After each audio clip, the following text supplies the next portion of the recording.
Dalam Bapa dan Putra dan Kudus. Amin. Allah Bapa di surga, kami mengucap syukur dan terima kasih atas rahmat dan kasih-Mu, karena kami semakin mengenal Putra-Mu Yesus lewat Injil Lukas dan kisah para rasul.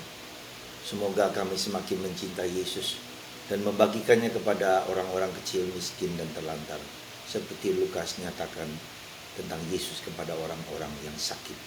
Berkat-Mu atas kami semua ya Bapa. Amin.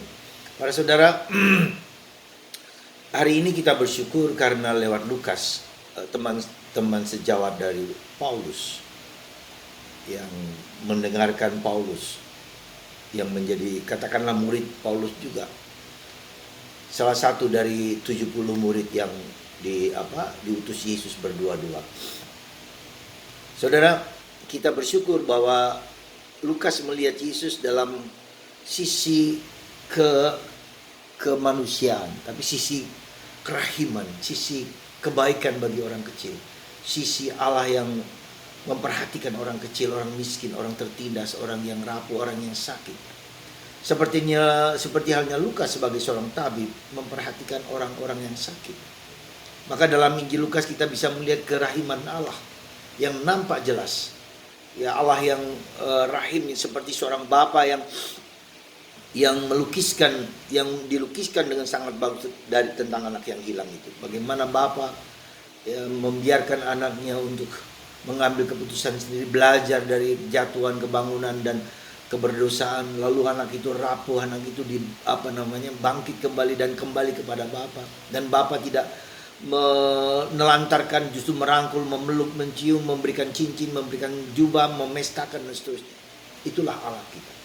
Suatu gambaran tentang Allah yang luar biasa, yang menerima kita apa adanya, yang membiarkan kita juga untuk bergulat, berjatuh berjibaku untuk melihat hidup kita secara manusiawi, bahwa kita adalah manusia lemah dan kita tergantung dari kemurahan hati Allah. Semoga lewat Lukas kita semakin mengenal Yesus, mengenal Allah yang selalu memperhatikan dan mempeduli terhadap kita, yang tidak ingin satu domba pun hilang dari pandangan, dari kehidupannya. Itu pertama. Yang kedua, sesuatu yang menarik bahwa kita harus bekerja di ladang Tuhan. Mengapa pentingnya bekerja di ladang Tuhan? Carilah bekerja di kebun anggur. Mintalah. Karena ini menurut saya satu kata penting yang harus kita sadari, bahwa kerajaan Allah sudah dekat. Bertobatlah dan percayalah kepada Injil. Jadi pewartaan kita tentang kerajaan Allah itu, pewartaan kita tentang keselamatan itu harus diwartakan, tergesa-gesa, harus cepat diwartakan supaya banyak orang selamat. Jadi Yesus mengatakan sekali lagi, tidak ada satu domba pun yang boleh hilang. Dan itu berkat pelayanan pewartaan kita yang penuh semangat, penuh gairah kepada kita semua, kepada banyak orang. Semoga semakin banyak orang bekerja mewartakan kabar gembira dan membuat orang kembali kepada Tuhan.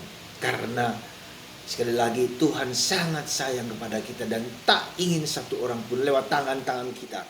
Semoga Tuhan bekerja membangunkan anak muda kita untuk tidak terlena dengan dunia, kenyamanan, keenakan, teradiktif, tergantung kepada dunia yang menyenangkan, entah narkoba, entah dunia massa, entah HP, dan seterusnya. Ya, semoga itu yang saya dambak, yang saya pikirkan dan saya bayangkan. Saatnya kita harus berani berkobar-kobar bagi Tuhan. Seperti Lukas, Yesus yang berkobar-kobar untuk menyelamatkan semua orang. Dan itu menggunakan Anda, saya, dan kita semua. Siapapun kita, entah anak muda, entah orang tua, entah anak kecil, mewartakan Kristus dengan cara-cara di dunia yang sekarang ini, sehingga terbukalah mata orang akan keselamatan di dalam Yesus.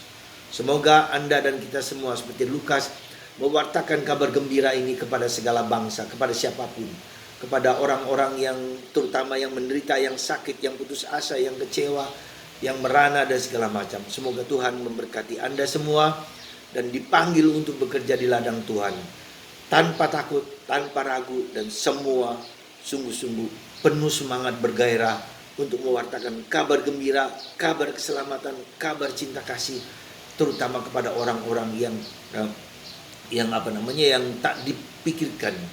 Semoga Tuhan memberkati Anda dan semua, sehingga Anda digerakkan untuk mewartakan kabar Kristus kepada siapapun, menjadi tanda keselamatan bagi setiap orang, menjadi tanda